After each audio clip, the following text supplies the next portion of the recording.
Evet. Her yıl olduğu gibi bu yılda Camiler ve Din Görevlileri Haftası boyunca cami, din görevlisi ve vefa konusunu inşallah ele alacağız. Tabii ki bu konu hakikaten nereden bakarsak bakalım farklı bir öneme sahiptir. Vefalı insana aynı zamanda vefakar da denir. Kadir şinaslık, kadir kıymet bilmek demektir.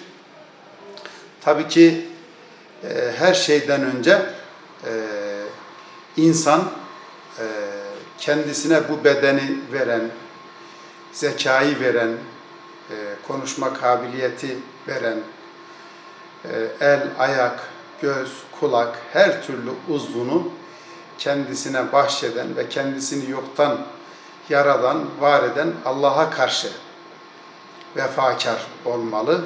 Allah'ın kadir kıymetini bilip onun emir ve yasakları doğrultusunda yaşamaya gayret etmeli.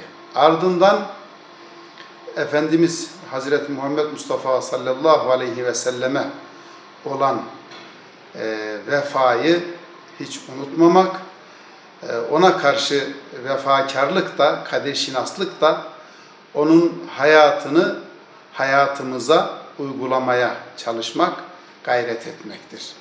Tabii ki haftanın günü yani önemi açısından da camilerimizin cemaatsız bırakılmaması da camilerimize karşı en güzel vefa örneği olacaktır. Bugün tabii son zamanlarda biraz pandemi sebebiyle de camilerimiz cemaatsız kaldı. Belki de işte bu konuda dikkate alınarak vefa konulu bir tema belirlenmiş.